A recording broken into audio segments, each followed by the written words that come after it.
اینا پیوه چو گود ها بومبو گلنوان ویرهای کردن و ساچمه و کردن نونەراتیە هەرێما کوردستانی یا یەکێتیان ویسکارین کوردستان سووریا شەڤ بۆ هێرکەش بۆ خوێندنا چیرۆکێ ساز کرد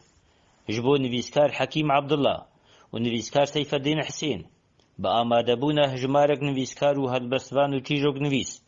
û siyasetmedar li ofîsa Komîta Çavdêriya Penaberan li Kampa Faydê û di hevdîtineke taybet de nivîskar Hekîm Abdullah dibêje çîrok derbirîna êş û azar û hêviyan e. وەکو کوتە چۆرۆکیان بزانین کو هونەرێکی نییە تایبەتی چەند سەد ساڵن دوماهێر ئەوروپا سەردای ئەزمونەکە نییە دەربڕینەکە نییە شێوەکی ڕوخسارێکی ناوەڕۆکەکە نی دەربڕینێشیش سەربۆرە مرۆڤایەتی دەکەن. هەروها نویسکار سەیفەدین حسێن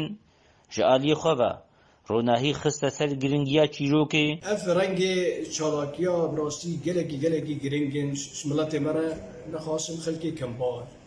bi şêweyekî giştî dûrî xwandinê bîne demê em çalakiyekî wisa dike birastî em bînin moralê wa bilind biye. بني لقد أطعمتك في ذلك الموقع من الأرض بطيخا شديد الاحمرار والحلاوة عندما كنت تعجز عن شقه إلى حجوز. و ev jûra çalakiyên ku yekîtiya nivîskarên Kurdistan Sûriya li dar dixe dibe bengeh ji bo çand û wêjeya Kurdî û hişyarkirin û bilindkirina astê millet